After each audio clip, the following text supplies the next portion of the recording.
Feche seus olhos em reverência à palavra. Somente crer, tudo é possível.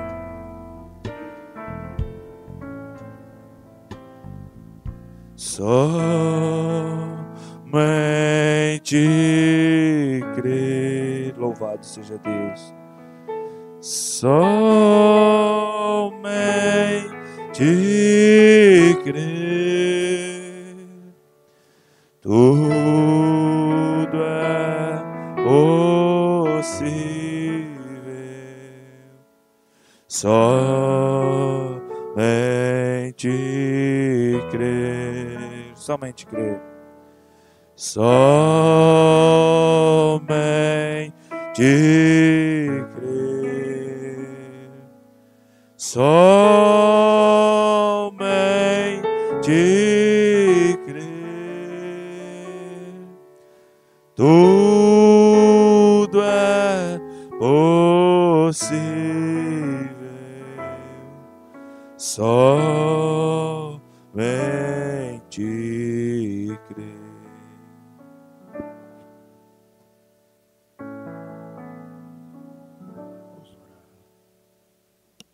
Amado Deus, Senhor de toda a glória, nós estamos em Sua santa presença nesta manhã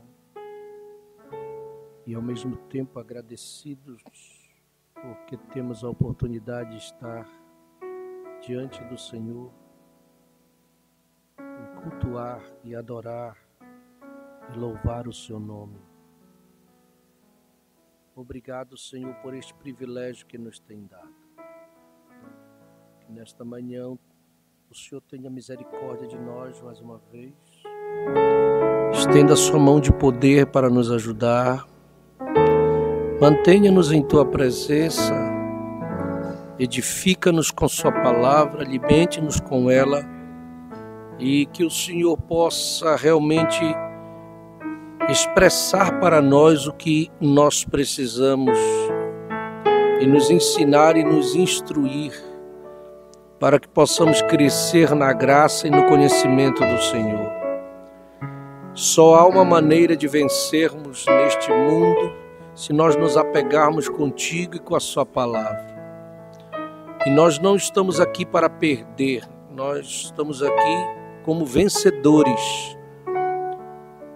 Porque o Senhor disse que nós seríamos mais do que vencedores em Cristo Jesus. E é em Cristo Jesus que nós queremos estar, que é nesta palavra. Nossa mente é falha. Todos os nossos intentos são falhos. Mas o Senhor é fiel e poderoso, o Senhor não falhará. Sua palavra não falha. O Senhor pode nos segurar, nos manter, nos posicionar. Que nesta manhã, tudo que possa nos impedir caia por terra. Que nesta manhã o Senhor faça uma obra em nossos corações e em nossas vidas.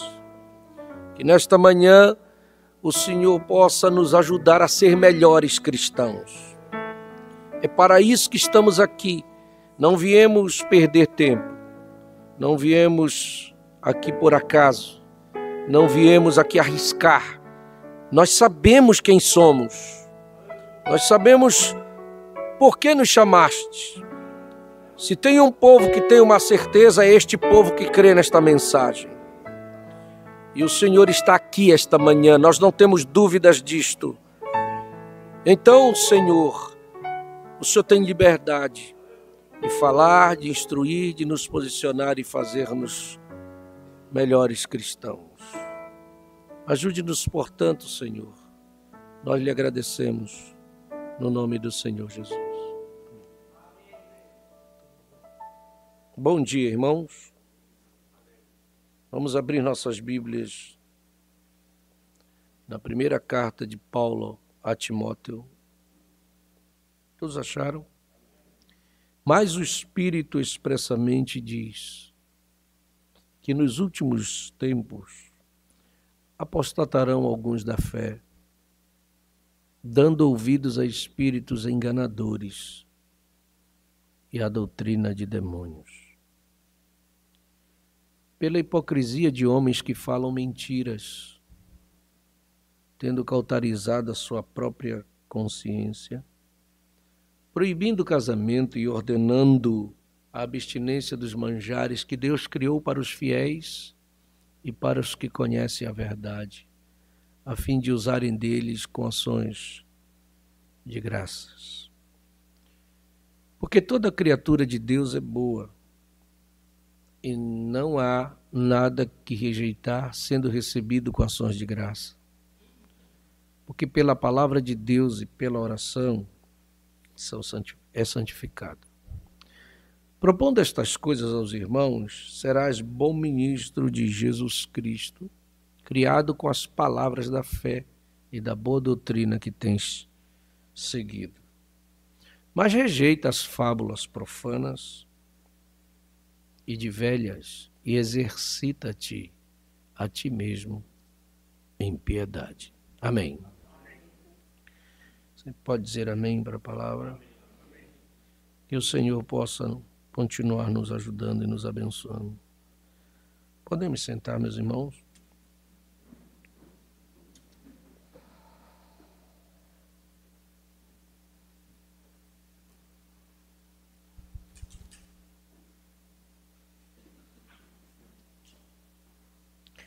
Vamos falar nesta manhã um pouco sobre instrução.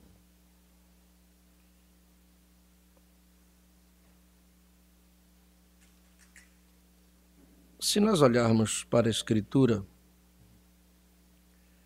Provérbios capítulo 1, versículo 8, Salomão escreve e dá conselhos.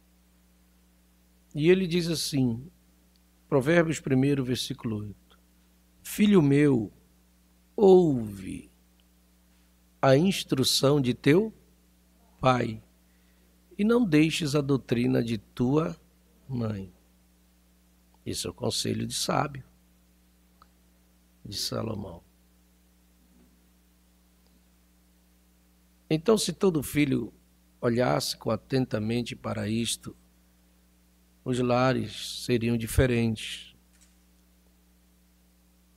Se todo filho soubesse que o pai tem uma instrução para ele e que a mãe tem uma instrução, ele não abandonaria. Ele daria valor. Certo?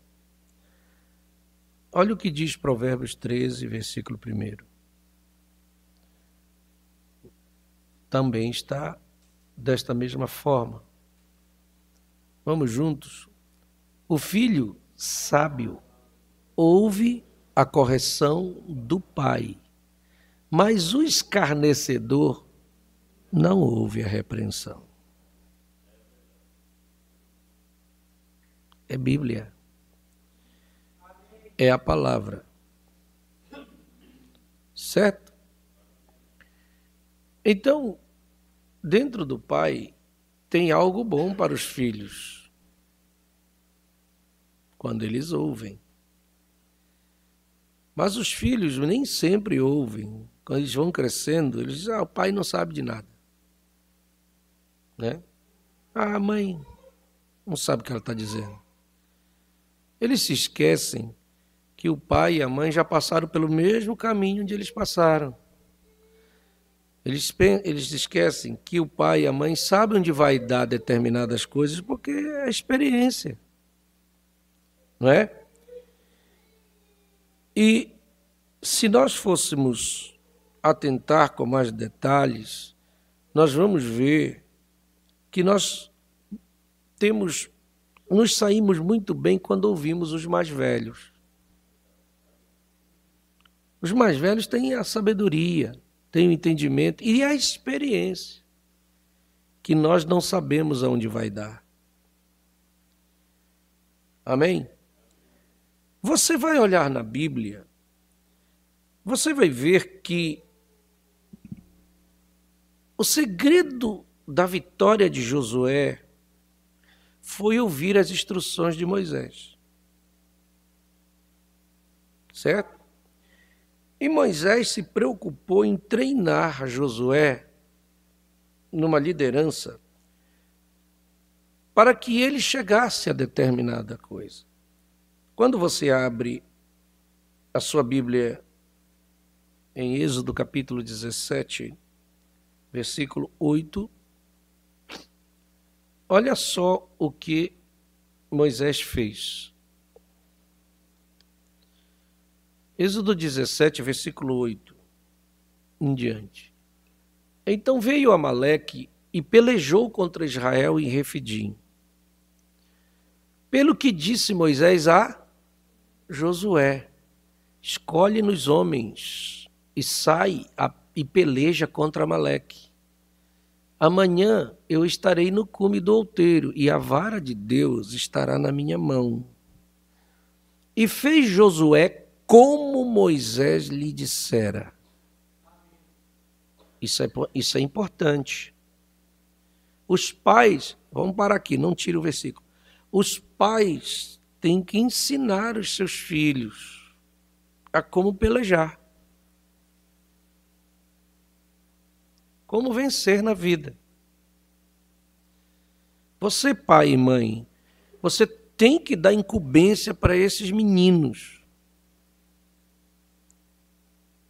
Tem que ensinar essas moças a serem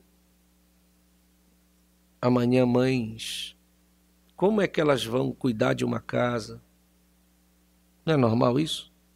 O pai ensinar ao filho como ele vencer, ser honesto, trabalhador, para ser um vencedor na vida. É o mínimo que nós podemos fazer. Porque às vezes a gente pega casamentos de jovens que vão para o casamento sem nenhuma experiência, né? Vão dar trabalho para os maridos que não sabem cozinhar direito, não sabem passar uma roupa para fazer aquele vinco certinho, e o marido vem todo amassado para o culto. Não sabe, não aprenderam, não foram instruídas. A comida sai de qualquer jeito. Isso dá problema em casamento. Sabia, jovens, que dá problema em casamento, essas coisas? Não é só... Não é só o não. Casamento, da hora que chega para viver junto, aí começam os problemas, né? Bom, isso é só um lado. Nós estamos falando de instrução.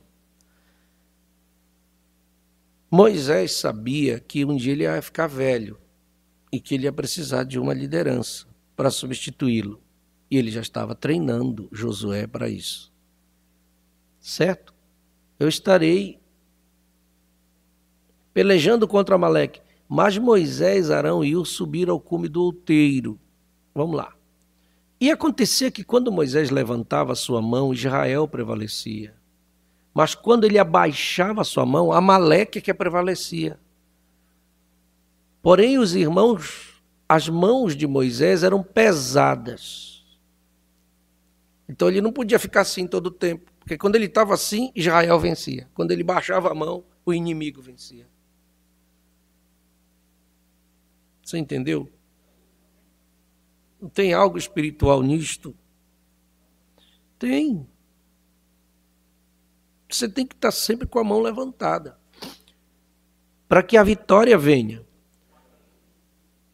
Por isso tomaram uma pedra e a puseram debaixo dele, para se assentar sobre ela, e Arão e Hur sustentaram as suas mãos. Um de um lado e o outro de outro. Assim ficaram as suas mãos firmes até que o sol se pôs. Vamos parar até aqui. Dentro de um lar, olha, Moisés não estava sozinho. Quem é que estava com ele? Lá em cima do monte? Vocês aprenderam? Quem é que estava? Arão e Hur. Para um lar estar e ir em frente, precisa ter apoio do marido e da esposa. Levantar as mãos. Para que vença. Para que o Senhor vença. Para não baixar as mãos, senão o inimigo vence. Você está me entendendo? Não adianta o marido puxar e a esposa puxar para trás. Não adianta o marido dizer, olha, isso aí está errado, e a esposa passar a mão em cima. Ou vice-versa.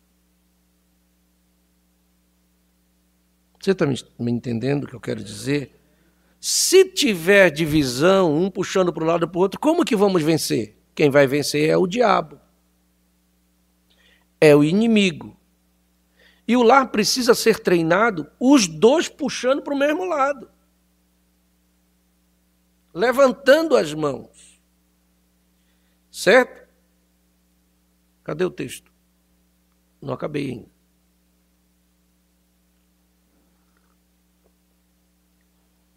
Êxodo capítulo. Estamos no capítulo 17, versículo 12. Mas às vezes as mãos estão pesadas, mas precisa de ajuda para vencer. Não adianta um puxar para um lado e o outro puxar para o outro. Tem que levantar as mãos. Tem que ter ajuda. Tem que ter alguém empurrando também junto. Deixa aí. Jesus disse em Mateus 12 que toda casa dividida contra si mesma ela cai. Ela não subsiste. Todo reino dividido em si mesmo, ele não subsiste, ele cai. Uma casa não pode estar dividida, ela tem que estar todo mundo puxando para o mesmo lado. Certo? Se não cai, não subsiste. Mas graças a Deus que Moisés tinha pessoas que o ajudavam. Arão e Hur sustentaram as suas mãos, um de um lado e o outro do outro. Assim ficaram as suas mãos firmes até que o sol se pôs. Vamos adiante. E assim Josué desfez a Amaleque e a seu povo ao fio da espada. Então disse o Senhor a Moisés, olha só, presta bem atenção nisso. Então disse o Senhor a Moisés, o profeta, escreve isto para a memória num livro e relata-o aos ouvidos de... Por que Deus mandou fazer isto? Moisés, tu és o profeta, escreve num livro isso que aconteceu aí. E relata aos ouvidos de Josué que eu totalmente hei de riscar a memória de Amaleque debaixo dos céus. Deus, ele quer a vitória da casa, do lar, expulsar o inimigo e derrotar de uma vez por todas. Mas precisa de um princípio para que isso ocorra. Amém? Quais são os princípios que Deus quer?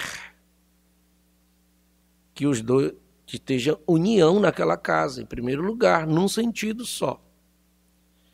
Em quem era a união? Era o profeta, era o líder, era quem estava na frente, dirigindo o povo. Enquanto ele estava lá com os seus, que estavam ali com ele, o junto, que era Arão e Hur, o Josué estava pelejando lá embaixo. Veja que Moisés, ele não saiu à frente da peleja, ele enviou Josué. Dentro do nosso lar, nós temos que treinar os nossos filhos a lutar contra o diabo. Eles têm que ser treinados a isso. Se eles não começarem a treinar hoje, quando é que eles vão treinar? Um dia eles vão ter que ter um lar também, uma casa. Um dia eles vão enfrentar. Ou os nossos filhos não estão enfrentando problemas? Claro que estão. Amém? E você vê, irmão, que por causa dessa atitude de treinamento, preste bem atenção, Josué, ele foi tomando iniciativas. Olha só, eu quero que você preste atenção em determinadas coisas. Êxodo capítulo 32, versículo 15, deixa eu ver se é isto, vamos lá.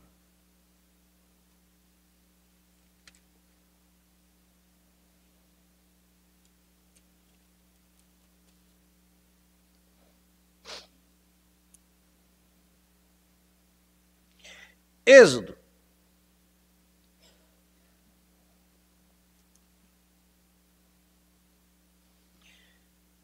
Antes de ler o 32, leia o 24. Êxodo 24, versículo 12. Deixa eu ver se é isto.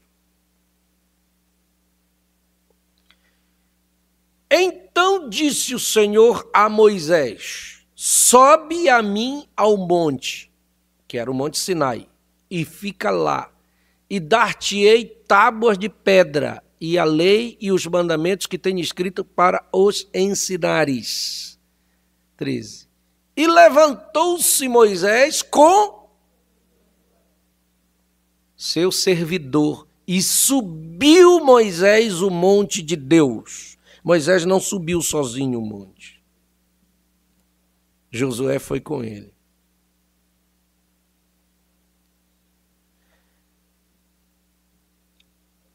Talvez você não sabia disso, pensou que Moisés foi sozinho lá em cima. Passou 40 dias lá em cima do monte para pegar os mandamentos para trazer. Não, Josué foi com ele. Da presença de Deus. Isso significa que um pai e uma mãe precisam treinar os seus filhos e ensiná-los a entrar na presença de Deus. Dentro de casa, dentro do lar. Por que isto? Você vai ver que no final da vida de Moisés, se nós fôssemos acompanhar isso, que hoje não dá para a gente fazer tudo isso, no final da vida de Moisés, quando ele não pôde ir mais adiante, porque Deus não permitiu ele passar com o povo para a terra prometida, mas ele precisava de um substituto. Quem indicou o substituto de Moisés foi Deus. Deus disse: Moisés, você não vai subir, mas eu já tenho o teu substituto. Quem é, Senhor? É Josué. Por isso que ele já estava sendo treinado. Porque a obra de Deus, ela tem que ser dada sequência. E os filhos vão sempre imitar o que os pais fazem. Sim? Sim? João 5,19. João 5,19. Nós temos que saber esse versículo. Pais devem saber este versículo. Mães devem saber este versículo de cor. Mas Jesus respondeu e disse-lhes: na verdade vos digo que o filho por si mesmo não pode fazer coisa alguma se o não vir fazer o pai. Porque tudo quanto ele faz, o filho faz igualmente. Os filhos são imitações dos pais, dos exemplos que os pais passam para eles. Agora eu pergunto, irmã, que exemplo tu está dando dentro de casa? Irmão, que exemplo tu está dando dentro de casa? Que tipo de vida você está ensinando para aqueles que você está? Porque você está ensinando. O que é que você está ensinando? Briga, nervosismo, discussão, contenda. É isso que vai passar para o outro, porque a Bíblia diz que é isso.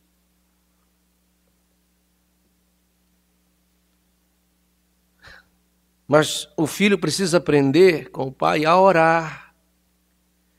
Eu aprendi muitas coisas com a minha mãe. Quando eu via ela dentro de casa, eu via os milagres acontecerem dentro de casa, porque via minha mãe de joelhos, muitas vezes de madrugada. Eu já contei testemunhos aqui e tenho muitos outros para contar, de eu ver coisas acontecendo, gás acabando e ela orando e o gás voltando, milagres acontecendo dentro de casa, como eu já contei aqui, até de ressurreição, por oração da minha mãe. Isso eu vi dentro de casa. Isso, irmão, provoca dentro de nós uma fé, levanta dentro de nós algo e planta dentro de nós alguma coisa. Mas eles precisam ver algo em nós, porque nós vamos prestar conta. Você sabia que cada um de nós vamos prestar conta de criação de filho? Vamos. Deus não deixa passar nada. Eu estou mostrando para você, Moisés, o Josué não era filho dele, mas era o seu substituto. E o seu filho não é o seu substituto também? Amanhã é ele. Eu estou aqui pregando, mas amanhã eu não estou mais aqui. Alguém tem que me substituir, eu já tenho que estar treinando alguém para estar aqui no meu lugar. Certo? E o lar é uma sequência. Muitas coisas você vai ver amanhã. Hoje eu vejo os meus filhos aplicando coisas que eu ensinei para eles com os filhos dele. Lá de casa eu ouço muitas vezes coisas acontecendo lá, que eu digo, olha, eu fazia a mesma coisa com meus filhos, hoje o meu filho está fazendo com ele. Eles copiam os bons exemplos, como também eles vão copiar os maus exemplos. Certo? Treinamento. Outra coisa. Êxodo 33, versículo 7, conta que Josué tinha uma atitude que Moisés ensinou ele. E tomou Moisés a tenda e a estendeu para si fora do arraial, desviada longe do arraial, e chamou-lhe a tenda da congregação. E aconteceu que todo aquele que buscava o Senhor saía à tenda da congregação, porque estava fora do arraial. Vamos adiante. E aconteceu que, saindo Moisés à tenda, todo o povo se levantava, e cada um ficava em pé à porta da sua tenda, e olhavam para Moisés pelas costas, até ele entrar na tenda. E aconteceu que, entrando Moisés na tenda, descia a coluna de nuvem, e punha-se à porta da tenda, e o Senhor falava com Moisés. E vendo todo o povo a coluna de nuvem que estava à porta da tenda, todo o povo se levantava e inclinavam-se cada um à porta da sua tenda. E falava o Senhor a Moisés face a face, como qualquer fala com seu amigo. Fala com seu amigo. Depois ele saía e tornava ao arraial. Mas o moço, Josué, filho de Num, seu servidor, nunca se apartava do meio da tenda. Quem ensinou isso para Josué? Você viu a atitude desse rapaz? Ninguém lá em Israel, tinha tanta gente em Israel, 2 milhões de pessoas, mas aquele rapaz, ele seguia. O que Moisés fazia, aquilo entrava nele. Moisés subiu o monte, ele subia junto. Diante de Deus. Moisés descia, ele descia junto. Moisés entrava na tenda, ele entrava. Moisés saía da tenda, ele ficava na tenda. Ele gostava de ficar, porque ali estava a presença de Deus. Nós precisamos ensinar isso em nossos filhos. Entrarem na tenda. E querer ficar lá. Pelo exemplo que a gente... Irmão, se nós fizéssemos estas coisas, o nosso lar seria diferente. Só o irmão Jaime que disse verdade. Se nós fizéssemos mais isso, nossa casa seria diferente. É um pouquinho mais, melhorou só um pouquinho.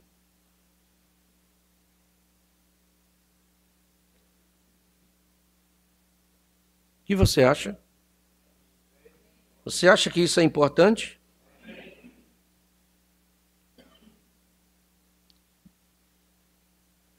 No fim, Deus disse, é Josué. E eu vou dizer uma coisa, ele seguiu tanto os teus conselhos. Josué, vem cá, meu filho. Você aprendeu? Aprendi. Eu quero te dizer uma coisa. Como eu fui com Moisés, assim eu serei contigo também.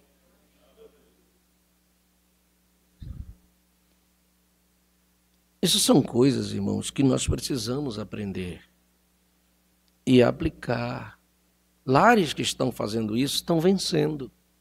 Nós estamos numa situação, nesses últimos dias, terrível.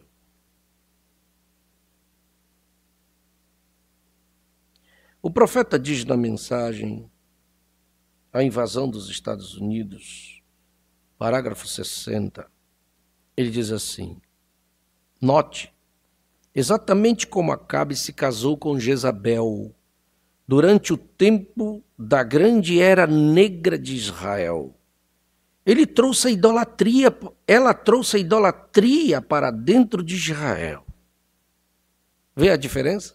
Eu estou falando de Moisés e os exemplos de Moisés colocando algo de bom dentro do coração de Josué. E houve uma substituição, Deus escolhendo. Aí chega um Acabe e faz o contrário. Faz uma escolha errada, casa com uma mulher terrível, e o que é que é? Tudo tem consequências nesta vida. Aí traz idolatria para dentro de Israel. E o profeta chama até de era negra. E ele diz que é um verdadeiro tipo de hoje, exatamente na era negra, quando nós saímos através dos apóstolos primitivos, segundo ciclo, terceiro ciclo, até entrar na era negra, os 1500 anos que aquela era de Tiatira, ele está falando disto. Exatamente como Acabe se casou com Jezabel e trouxe idolatria para dentro de Israel, assim a igreja do Espírito Santo se casou com ismos e trouxe a idolatria de volta. E hoje é uma forma de cristianismo, está vendo? Veja, tão escuro. E agora tem se movido até embaixo a cada dia. Cada era da igreja se move para baixo até essa mesma coisa, ao grande clímax e a condição morna. Vem? Era morna da igreja de Laodiceia. Oh, que hora horrível em que nós estamos vivendo. E essa mornidão que está aí fora tende a entrar dentro da nossa casa. Tende a vir para dentro do nosso lar, tenta nos atingir também essa mornidão. O diabo quer trazer a mornidão de Laodiceia para dentro da casa do cristão. Agora o que é que você vai fazer? Deixar o diabo entrar? Só que ele não tem pressa, o diabo para mornar, ele não vem de vez, ele vai empurrando coisinha devagar. Um negocinho aqui e você nem sente, as pessoas nem sentem. Quando vê, aquela coisa está entrando sorrateiramente. E você, se não estiver buscando a Deus dentro de casa e dentro do lar, você não vê. Quando você vê, até você está envolvido no meio. Aí começa a aparecer as consequências. Como é que aparece a consequência de uma mornidão? É quando não tem mais desejo de orar como tinha antes, vai esfriando. Não jejua como jejuava antes, não lê mais a Bíblia como lia antes. A mensagem já fica um pouquinho de lado. Não é que deixou de ler, não, lê, mas é esporadicamente, não é mais com aquela frequência que era antes. O desejo pelo culto vai perdendo também, se deixar não vem, já fica em casa. É a mornidão da era de Laodiceia. O que é que nós vamos fazer? Nós não vamos reagir contra essas coisas? Mas o eleito, ele não se conforma com estas coisas, ele quer algo de Deus, ele vai buscar, ele vai fazer força. Gente, acorde. Jesus não nos deixou enganados em Mateus capítulo 11, versículo 12, acho que é versículo 13. Esse versículo deve estar em nossa mente. Irmão, irmã, acorde para este versículo. Foi Jesus que disse. Versículo 12. É 12. Esse já é o seguinte. Vamos juntos. Jesus dizendo, e desde os dias de João Batista até agora se faz violência ao reino dos céus e pela força se apoderam dele. Então esqueça o rapto se a gente está numa vida frouxa, tranquila, em casa, sossegado, não se preocupa com a sua vida espiritual, de estar buscando mais a Deus, de querer ser o melhor cristão, de estar preocupado, dizer, Senhor, eu preciso melhorar, não está bem. E fica, não vai, você não vai chegar a lugar nenhum. Vai ficar aqui. Porque se Jesus disse que olha a palavra que Jesus emprega, violência. Você sabe o que é violência?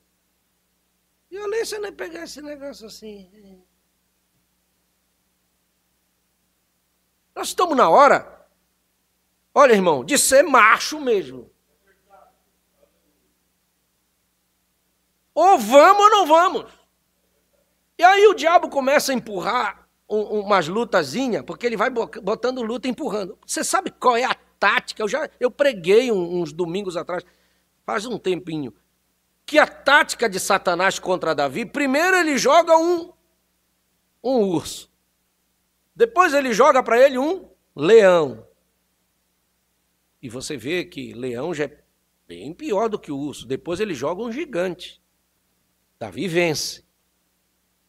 Mas se você vai lá adiante em Samuel, estudando a história de Davi, teve um tempo que o diabo disse, agora eu derrubo Davi. E ele foi botando umas lutinhas para ele, umas lutazinhas, e uns inimigozinhos aqui, e o Davi ficou tão apavorado com os inimigos, porque ele tinha que lutar aqui. Ele cansou. A Bíblia diz que Davi cansou, porque era muito problema. Não é assim que muitas vezes nós nos sentimos? É problema, é problema, é problema, é problema. Tem horas que eu estou cansado de tanto problema. Mas é a tática do diabo. Quando Davi cansou, aí ele solta 4 gigantes de uma vez. 4 gigantes contra Davi. Não sei se você lembra dessa pregação. 4 de uma vez. Ora, era um Golias só. Mas o diabo disse, eu vou derrubar ele, mas primeiro eu vou mandar umas lutinha para ele cansar. Ele vai ficar lutando contra esse inimigo, contra aquele. Quando ele estiver bem cansado, eu jogo 4 gigantes em cima dele, aí pronto, liquido Davi. Mas ele esqueceu que Davi tinha companheirismo. Tinha um irmão chamado Abisai. A Bíblia diz que o Abisai se levantou e disse, Davi, você não está sozinho, eu estou com você. E ajudou Davi a vencer os 4 gigantes.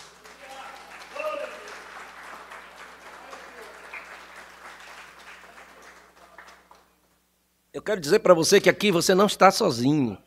Você precisa do seu irmão.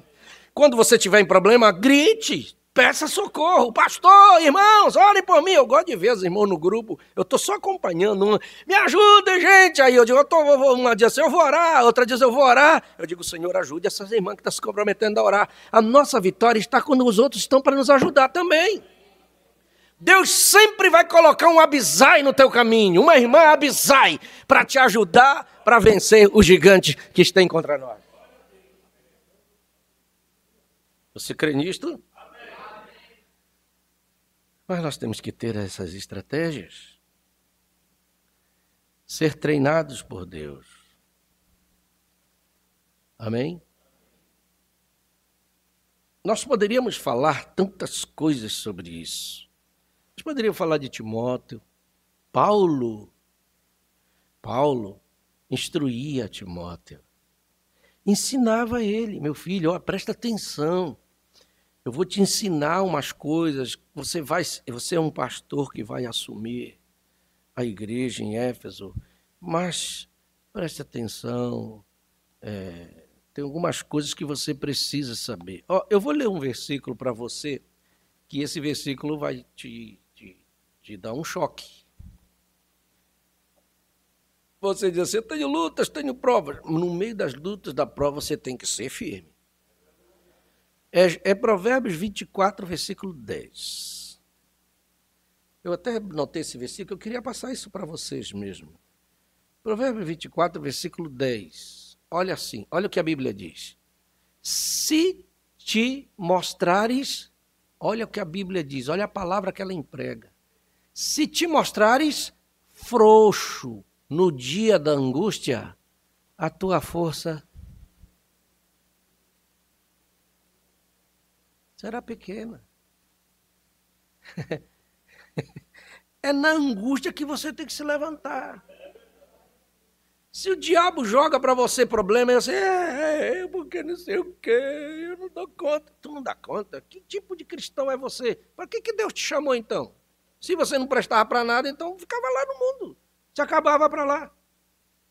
Mas Deus te chamou, irmão, é porque tu és alguma coisa. Então você não pode se mostrar frouxo na hora do problema.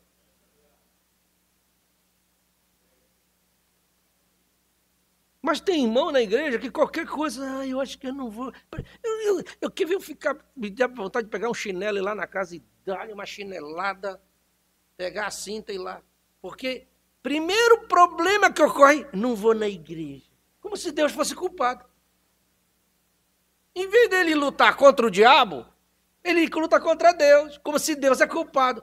Qualquer problema que ocorre, eu acho que eu não vou na igreja. Eu vou na igreja quando dizer, Deus, tu é culpado do meu problema. Isso é bobagem. Quem está botando o problema não é Deus, é o diabo. Aí o diabo fica só faceiro lá. Gostei. Eu coloquei o problema, agora ele não vai na igreja e fica do meu lado aqui. Vamos ficar nós dois abraçados agora aqui em casa. Coisa feia. Quer ver? Não é assim que primeira coisa, né? Qualquer problema. Já vem. Que foi? Estou em problema, não vou na igreja. Deus ficou olhando, o que eu tenho com isso, meu filho? Não fui eu que coloquei o problema. Devemos correr para Deus. E dizer, Senhor, eu estou com problema, eu vou para a tua casa, me ajude a vencer. O certo era isso, vocês não acham que eu estou falando certo? Então lá vai um versículo para você que já pensou nisso. Toda vez que você pensar em ficar em casa, lembre de Hebreus, capítulo 10, versículo 38 e 39. Tá? Isso é o conselho de Paulo para nós. Hebreus, capítulo 10, versículo 38 e 39. Olha, diz, mas o justo viverá da... Oh, glória a Deus! E se ele recuar... A minha alma, diz Deus, não tem prazer nele. Espera aí, não tira. Vamos de novo? Vamos juntos já. Mas o justo viverá da fé. E se ele recuar?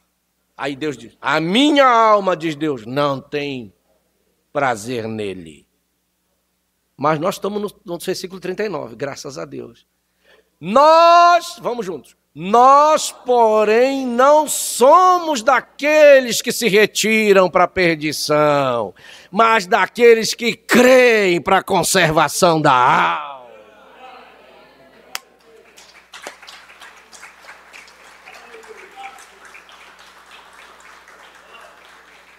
Louvado seja Deus! Eu vou... Tá gostoso, né? Você acha que tem alguém que gosta de um desertor? Você sabe o que é um desertor? Um soldado está no seu posto de dever, ele é o sentinela. E quando o inimigo vem, ele fica com medo, treme e sai, deixa o posto dele, vai embora e diz, eu não quero mais saber, vai embora, abandona. Abandona o quartel e vai embora. Isso se chama um desertor. Ele desertou, ele saiu, abandonou, deixou tudo para trás. Você acha que alguém gosta disto? Ele não vai ser bem visto, né? Ele é tido como um frouxo, um covarde. Pois na Bíblia conta a história de um rapaz que foi um desertor. Ele andou muito tempo com Paulo. O nome dele era Demas. Só que a fé de Paulo, a fé de Demas, a história dele é interessante. Paulo fala que Demas foi um cooperador dele. Lá na epístola Filemon, a epístola de Filemon só tem um capítulo, né? Porque é uma carta que Paulo escreveu. No versículo 24, Paulo diz que ele era um cooperador. Então ele era um obreiro. Certo? Ó.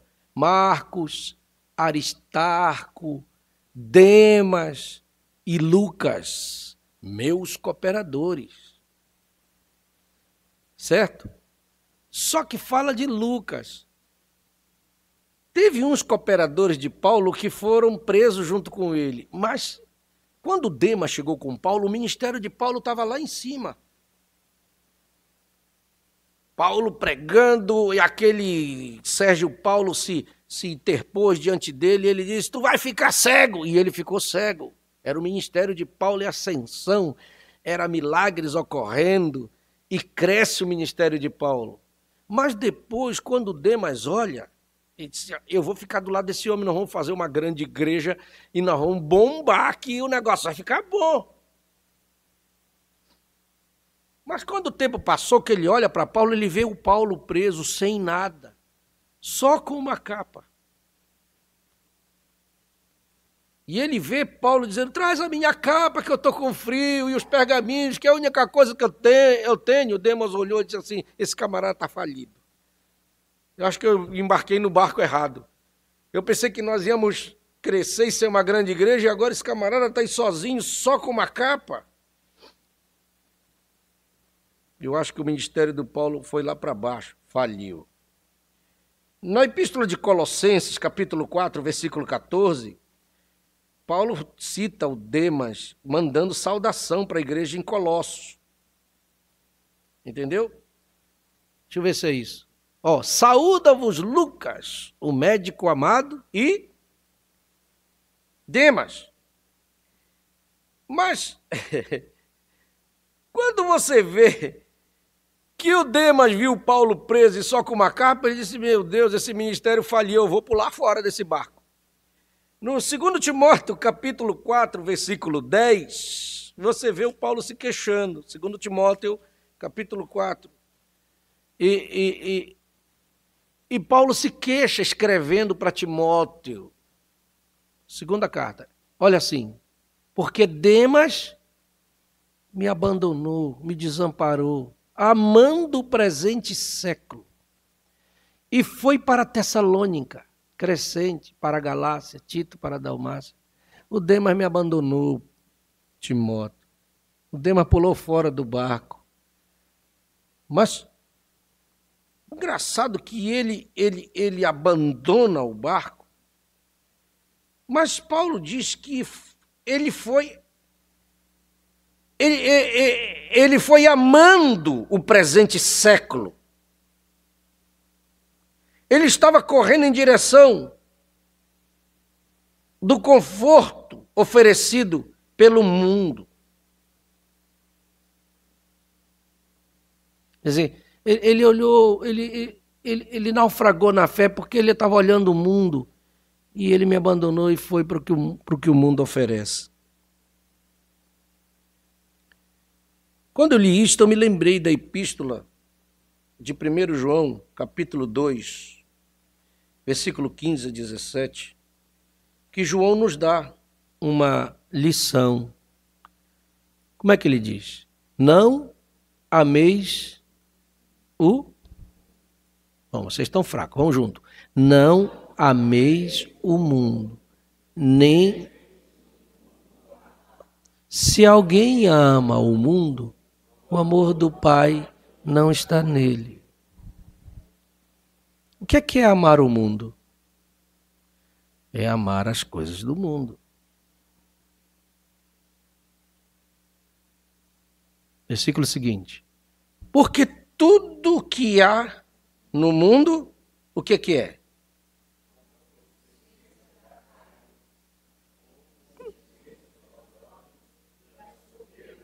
Sabe o que é a concupiscência da carne? É a cobiça da carne. É os desejos da carne. Isso é coisa do mundo. A cobiça dos olhos, que é o que mais tem no mundo. A soberba da vida é a ostentação dos bens, coisa desse tipo. Vamos ver o que acontece. Não é do Pai, mas do mundo, essas coisas. Mas no versículo seguinte diz assim, e o mundo passa, e a sua concupiscência, isso tudo passa. A beleza passa. Essas concupiscências do mundo, dos olhos, tudo passa, um dia passa. Mas aquele que faz a vontade de Deus, esse permanece para sempre.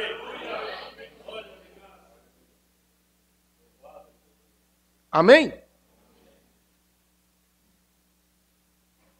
Jesus fez comentários a respeito desse tipo de pessoas como Demas. E hoje nós vamos ser confrontados um pouquinho nesses pequenos minutos que faltam para isso. Você vai reagir de acordo com o solo aonde a semente palavra caiu. Vamos abrir Mateus 13. Preste atenção nisso, porque é assim que se cumpre na igreja.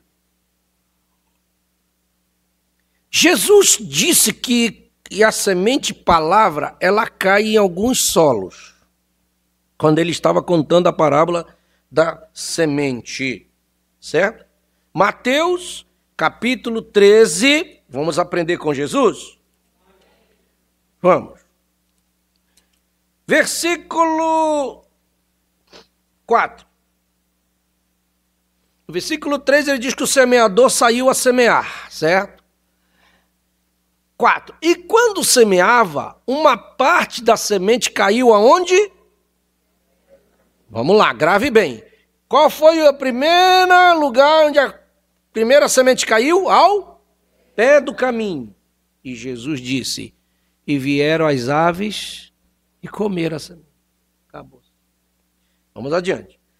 A outra parte caiu em pedregais, onde não havia terra bastante, mas nasceu, a semente nasceu, veio para a igreja, se alegrou, glória a Deus, eu batizei, eu estou aí. Mas logo nasceu, porque não tinha terra funda. Mas vindo o sol, queimou-se e secou-se, porque não tinha raiz. A outra caiu onde? Entre espinhos. Mas os espinhos cresceram e sufocaram a semente. Outra.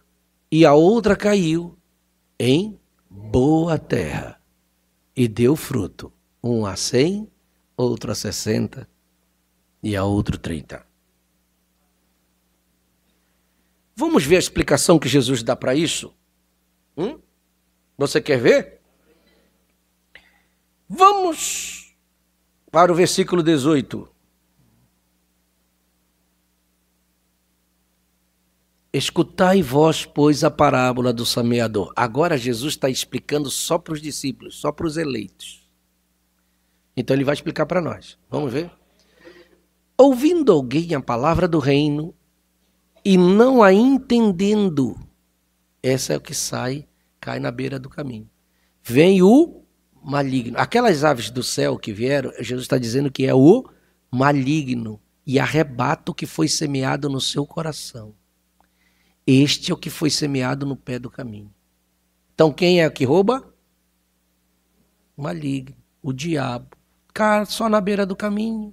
O diabo olha, isso aqui não vai nascer. Vai lá e arranca. Vamos lá? Porém, o que foi semeado em pedregais é o que ouve a palavra e logo recebe com alegria. Mas não tem raiz. Por isso que nós temos que ler a palavra, orar, buscar a Deus. Isso enraiza um cristão. Não tem raiz em si mesmo. Antes é de pouca duração. E chegada à angústia e à perseguição por causa da palavra, logo se ofende. Não aguenta o tranco. Porque não tem raiz. Se não tem raiz, primeiro choque que o diabo dá é o que semeou em pedregais. E o que foi semeado entre espinhos é o que ouve a palavra. Mas os cuidados, preste atenção, gente. Os cuidados deste mundo e a sedução das riquezas. Isso é espinho. Sufocam a palavra e ela fica infrutífera. É o irmão que está na igreja, mas fica lá. Você não vê ele. Você não vê reação nele. É porque ele ainda tem muita coisa do mundo nele. Muitas coisas de lá de fora ainda. Está sufocando. E não vai produzir. Erva de passarinho. Você está aprendendo esta manhã? Mas o que foi semeado em boa terra é o que ouve e compreende a palavra e dá fruto. Um produz 100, outro produz 60 e outro produz... Meu Deus do céu. Você acha isso bom? Deus te ensinar uma coisa esta manhã que vai ser bom para você. Quando o profeta, ele citou o Salmo 42, versículo 1, o Davi, quando ele fez esse salmo, o profeta olhou, pensou, mas o profeta era um homem do campo, do mato, como Davi era também. Vamos junto? Como o servo brama pelas correntes das águas, assim suspira a minha alma por ti, ó Deus. Quando ele está falando do servo com C, ele está se referindo àquele servo, veado, que tem no mato. Certo? Ele diz assim, se você ferir um veado, e se ele puder chegar até a água, você perdeu o veado. Não pega mais. Essa era a experiência que o profeta tinha.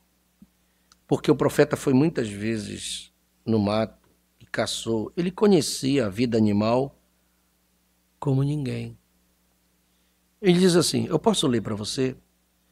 Assim que ele conseguir chegar até a água, ele encontrará água e voltará caminhando por este caminho, irá caminhando, subirá pela corrente da água e ele enganará os cães. Cão do mato. Voltará outra vez, subirá a colina, voltará atrás deles novamente, caminhará dentro da corrente, beberá um pouco mais, até que aquela água fria seja suficiente para coagular o sangue e ele possa viver. O veado sabe que se o cão vier e ferir ele, tirar um pedaço do seu corpo, ele está jorrando sangue ali, mas se ele encontrar água, ele está salvo. Porque tem um processo, ele toma água e aquilo vai ajudá-lo a coagular o seu sangue, estancar o ferimento. Então é assim, o profeta diz, eu tenho observado muitas vezes o lobo atrás do veado. E se ele puder pegar um veadinho para si, é nisso que eles se enfocam. Aí o profeta diz, há uma lição aqui. Jovens, o profeta vai nos dar uma lição. Se o diabo conseguir, veja bem, se ele, preste bem atenção, se ele conseguir pegar um veado longe do bando, se ele está separado, aí ele se torna uma presa fácil do lobo, porque é facinho para pegar. E o profeta diz, aquilo é o que o diabo quer fazer. Toda vez que o diabo quer pegar alguém, ele separa ele da comunhão dos irmãos. Ele tira essa pessoa do que ele está fazendo. É a tática de Satanás. Ele separa você e não deixa você vir na igreja mais. Você fica separado do bando. É uma presa fácil. Quando ele quer pegar um membro, coloca ele contra o pastor, porque o pastor é a defesa da ovelha. Ah, qualquer coisa ele vai. Não, o pastor, ele não ouve mais o que o pastor fala. É presa fácil. Engana. A Bíblia diz que o coração nosso é enganoso. Sentimentos. Como o diabo tem conseguido tirar pessoas da igreja através de sentimentos? Tem jovens que já congregaram aqui conosco, que eram firmes. Onde eles estão hoje? Arrumaram moças lá de fora, através de um rosto bonito. Casaram na denominação, pegando bênção. Bênção. De uma trindade sobre eles. E estão congregando lá. Que tipo de semente é esta?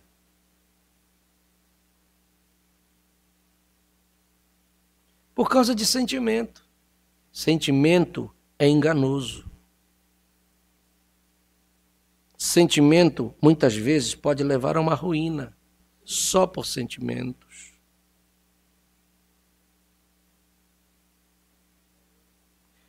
Nós nunca podemos nos basear nisto. Existe salvação envolvida nisto, gente. Salvação. Salvação. Jogar fora uma salvação por causa de uma coisa qualquer não vale a pena. Botar sua vida em jogo. Sujeita ao diabo pegar, e se o diabo pegar e pôr a mão, ele sabe como trabalha. Ele não quer pouca coisa. Se ele conseguir pegar um veado longe do bando, aquilo é que o diabo quer fazer. E o profeta diz, então para vocês, moças, ele quer que vocês saiam com um rapaz que não é um cristão.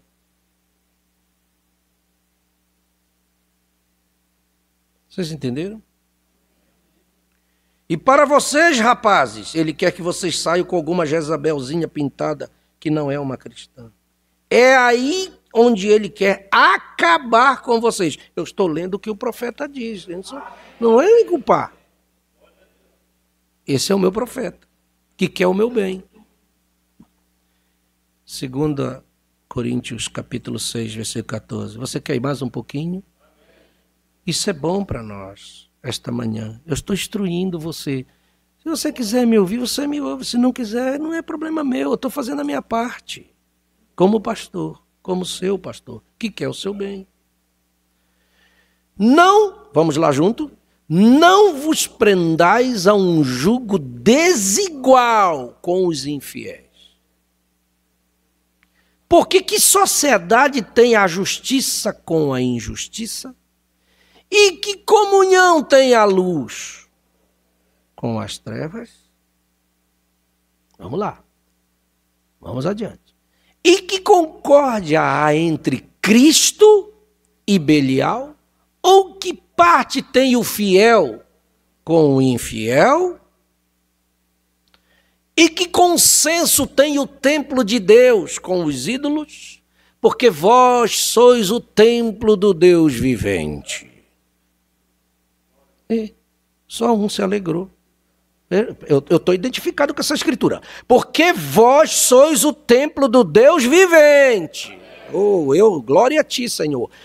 Como Deus disse, neles habitarei e entre eles andarei. E eu serei o seu Deus e eles serão o meu povo. Olha o ciúme de Deus que ele tem com você. Pelo que saí do meio deles. E apartai-vos, diz o Senhor, e não toqueis nada imundo, e eu vos receberei. Como que... Ah, pastor, mas eu quero... Como é que eu sei que é o diabo? Porque o diabo vai te levar a fazer coisas, vai levar você a pecar. Quando Deus está no assunto, você não esfria, você não esmorece, você continua sendo o mesmo cristão. Aí você pode dizer, Deus está neste negócio. Mas se a tua fé desestimulou, se você não consegue mais ser um cristão, então não é Deus, é o diabo. Eu tenho que ter autoridade para te dizer isso.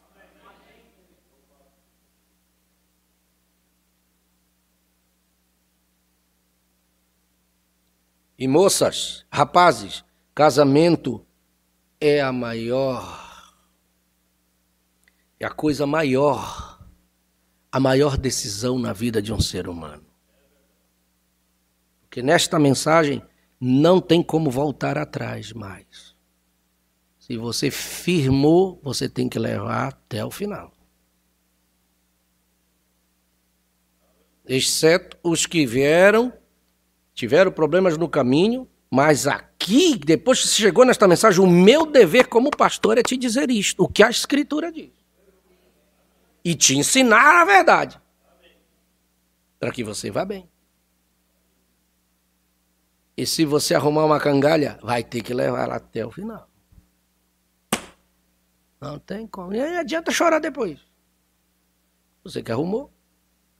Eu creio que Deus tem um marido certo. Ele tem a tampa para a panela certinho. E quando é Deus, ele põe a mão, ele abençoa. Não é que não tenha problemas. Vai ter muitos problemas. Mas ele vai estar ali. Eu estou aqui, meu filho, junto contigo. E vou contigo até o final.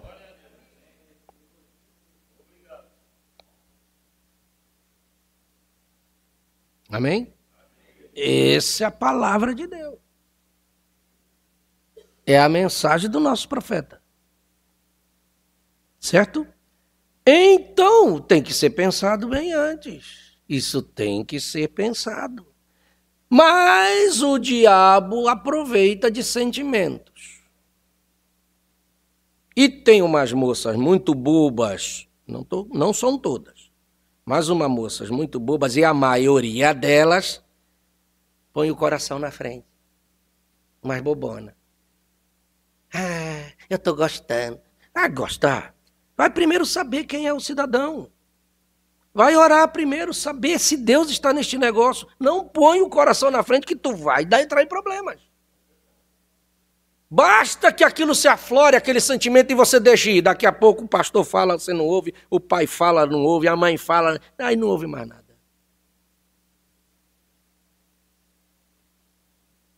Não vai ouvir, não vai ouvir. Você vai ficar contra todo mundo, vai lutar contra tudo e todos. Por quê? Porque o sentimento, a Bíblia diz, enganoso é o coração. E depois, meu irmão, que acontece, aí o diabo diz, agora consegui, pronto, aí ele te larga. Agora tu vai sofrer o que vai dar aí adiante. Aí começa, não para, é só quartinho todo tempo, só quartinho. Não dá nem tempo, pastor. É quartinho. O pastor apagar fogo.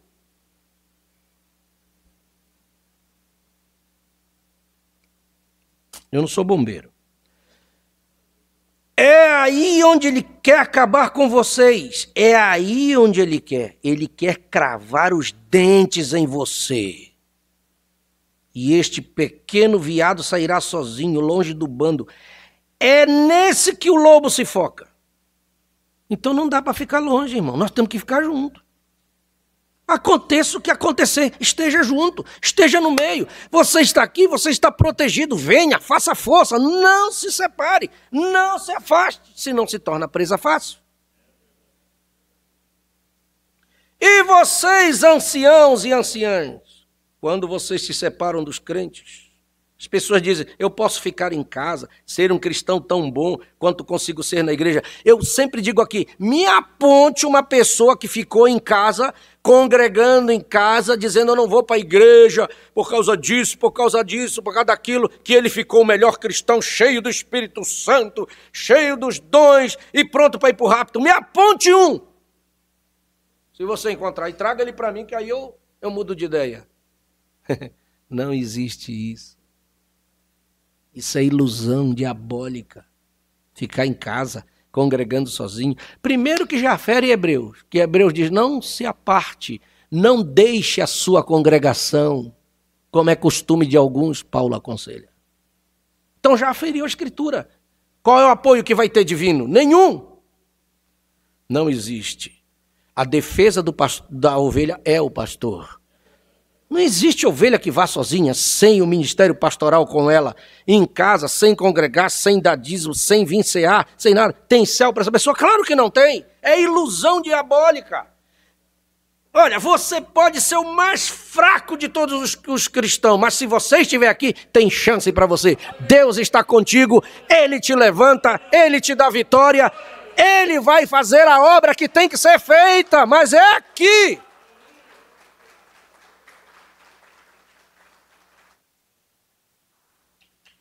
É Hebreus 10, 25. Eu citei, mas é Hebreus 10, 25. Tá? Hebreus 10, 25. Hebreus 10, 25. E não deixando a nossa congregação, como é costume de alguns, antes admoestando-nos uns aos outros, e tanto mais quanto vedes que vai se aproximando aquele dia. É aí que a gente tem que se juntar mesmo. Quando te vê que está se aproximando aquele dia, é agora. Não importa. Ah, mas a irmã olhou para mim com cara feia. Deixa, a cara dela já é feia mesmo. Pastor olhou com cara feia, mais feio do que isso aqui. Gente, não é para isso que você tem que olhar. Não é para isso. Você sabe se... Ah, mas a irmã está fazendo tal coisa, o irmão está fazendo isso. Você sabe se ele é eleito? Ele pode ser um incrédulo. Ele pode ser um manufaturado que está aqui dentro, você não sabe. Você vai se basear pela vida dele? Triste de você. Você não sabe quem é quem aqui dentro. Não, você não tem que olhar para o seu irmão, saber, ele está fazendo, eu vou fazer também. Não faça isso. Olhe para cá, para a palavra que está saindo para você, está vindo te alimentando. Não olha para nada, olha para a palavra e você vai chegar até o final.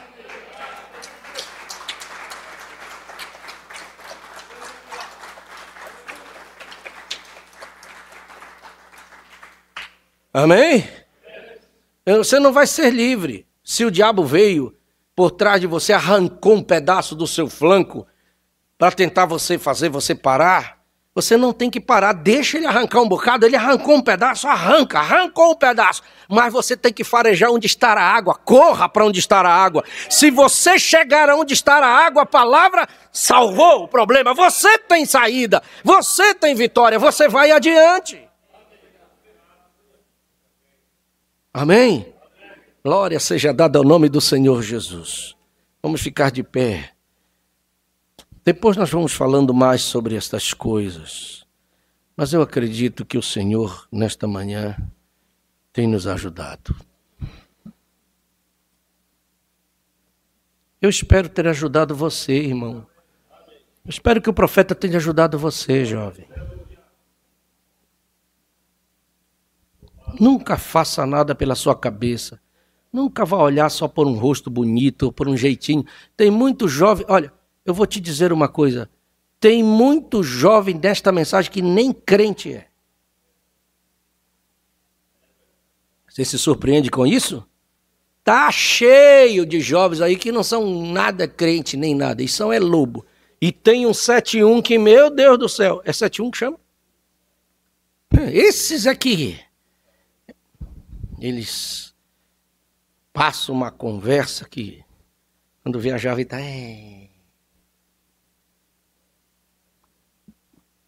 cheio. Eu avisei as jovens aqui, quando foram lá no JM, só vocês vão no JM, vocês vão ver muito jovem lá. Vocês vão ver a grande porcentagem de gente que não sabe nem que é Deus, nem que é a palavra. E elas viram isso. Agora, eu não vou desestimular ninguém aí. Eu quero que elas vão, mas vão receber algo de Deus, porque nós temos as meninas que batizaram, porque foram numa reunião do EJM ali e voltaram decididas para batizar. Mas nós vamos orar pelos nossos jovens nesta manhã. Pedir que o Senhor os ajude. Porque eu quero ver você como um jovem cristão, servindo a Deus. Esse é o desejo de um pastor. Eu não quero ver você amanhã afundado lá, aí eu vou chorar. Porque já passaram jovens tão bons aqui. Passaram jovens bons aqui, que eu estava treinando eles aqui. Mas pais tomaram decisões impensadas, terríveis. Pais tomando decisão, saíram da igreja. Hoje você vai encontrar esse jovem tomando cachaça. Vocês sabem muito bem. Isso não alegra o coração de pastor nenhum. Você está cuidando, você está se esforçando, fazendo tudo que você pode. e por causa de uma decisão impensada.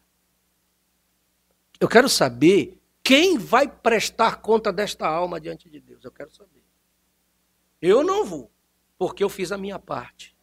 Deus sabe que eu fiz a minha parte. Como eu estou fazendo. Você pode ficar brabo comigo, eu não me importo. Bicudo comigo, não me importo. Mas falar a verdade eu vou falar para você. Você não vai me apontar no dia do juízo e dizer, eu estou aqui perdido porque você não falou. Não, a gravação está sendo feita diante de Deus. Eu estou com a mensagem na mão, a palavra, para o melhor de você. Agora tem uma coisa, eu quero ver você me abraçar lá do outro lado, nós dois juntos. E você dizer, obrigado, pastor, valeu a pena cada ensinamento, cada oração. Você orando comigo lá.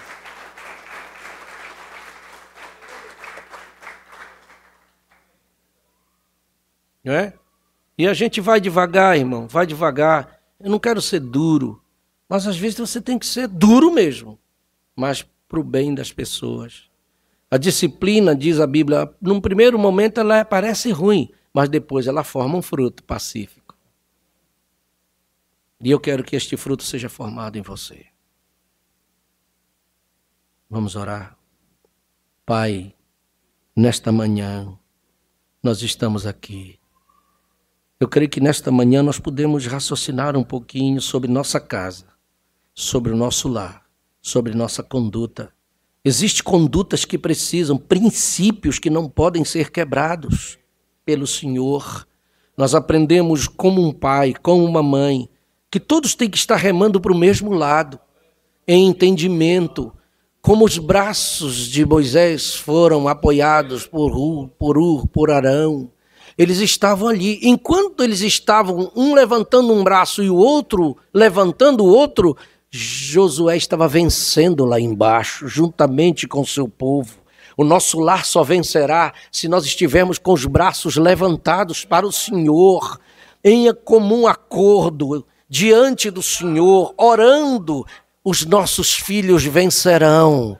Pai, em nome do Senhor Jesus Cristo, que o Senhor faça-nos compreender, abra nossa mente, nos dê revelação, para juntos nós fazermos, meu Deus, a tua obra. Ah, meu Pai, nós não podemos passar a mão em coisas erradas. Isso vai fazer com que o nosso lar afunde, a vida dos nossos filhos. Não vamos concordar com o que está errado. Nós temos que concordar com a palavra. Nós temos que concordar com a mensagem da hora. Nós temos que ver o que é melhor para o nosso lar. Mesmo que isso fira o coração de nossos filhos, mas não ferirá o coração do nosso Deus. É melhor ferir o coração de um filho do que ferir o coração de Deus. Nós queremos Deus em nosso favor, porque se Ele estiver ao nosso lado, os problemas serão resolvidos. Porque o lobo está aí, ele quer fazer alguma coisa, mas em nome de Jesus, nesta manhã, nós queremos orar em favor dos nossos filhos, em nome do Senhor Jesus Cristo, que uma obra seja realizada. Glória a Deus! Que estes espíritos errados que tentam assaltar os nossos filhos sejam repreendidos em nome de Jesus. Nós queremos o bem, nós queremos o melhor, nós queremos o Senhor. Nós não queremos, Senhor, deixar de apoiar algo bom para os nossos filhos. Nós queremos o melhor para eles, nós queremos o melhor para a nossa casa. E o Senhor sabe o que é melhor. Meu Deus! Que o diabo não tenha poder de vir tirar os nossos filhos da presença do Senhor nosso Deus. Que este lobo seja repreendido em nome de Jesus. E nós queremos esconjurar este inimigo em nome do Senhor. Nós queremos repreendê-lo. Nós queremos dizer, tu estás repreendido. O Senhor te repreenda, espírito maligno. Deixe nossa casa, deixe nosso lar, deixe a vida dos nossos filhos. Se tem alguma ameaça, se tem algo, se tem um plano, nós queremos que o Senhor desfaça e rasgue o plano do diabo e frustre o plano de Satanás contra a nossa casa. Eu, como ministro desta palavra, meu Deus, levantado pelo Senhor, que tenho responsabilidade sobre estas vidas, eu me coloco na brecha por cada família esta manhã e te peço que o Senhor faça alguma coisa. Não importa o que será feito, mas que o Senhor salve a nossa casa. Que toda obra maligna contra essas famílias, eu repreendo em nome do Senhor Jesus Cristo. Eu não concordo, eu esconjuro em nome do Senhor. E eu sei que o Senhor está comigo, meu Deus, porque tantas vitórias o Senhor tem me dado. E eu quero mais esta vitória da sua parte para nossas vidas. Nós levantamos a nossa mão diante do trono da sua glória e agradecemos ao Senhor pelas vitórias que o Senhor já está nos dando. Fortalece a fé deste pai e desta mãe, que eles não esmoreçam no dia da angústia, porque a nossa força não é pequena, nós não somos frouxos, nós somos, meu Deus, nós temos fé no Senhor, que se nós não podemos, tem um Deus que pode conosco, pode por nós, e eu creio na mensagem deste profeta. Glória a Deus! Tu prometeste que pela revelação as portas do inferno não prevalecem contra a sua igreja. E eu tenho que me apoiar nessa escritura e clamar ao Senhor e pedir que o Senhor faça uma grande obra. Nós já agradecemos, meu Deus. Nós te louvamos e confiamos em tua promessa. Confiamos em tua promessa nas vitórias. Em nome do Senhor Jesus Cristo. Guarde a mente das nossas jovens. Guarde a mente dos nossos jovens.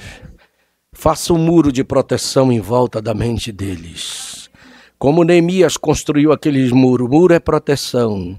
Que o Senhor faça uma proteção com o sangue precioso de Jesus Cristo. E nós queremos os nossos jovens conosco. Em nome de Jesus. Quantos dizem amém? Que o Senhor vos abençoe. Amém? Cumprimente seu irmão, sua irmã.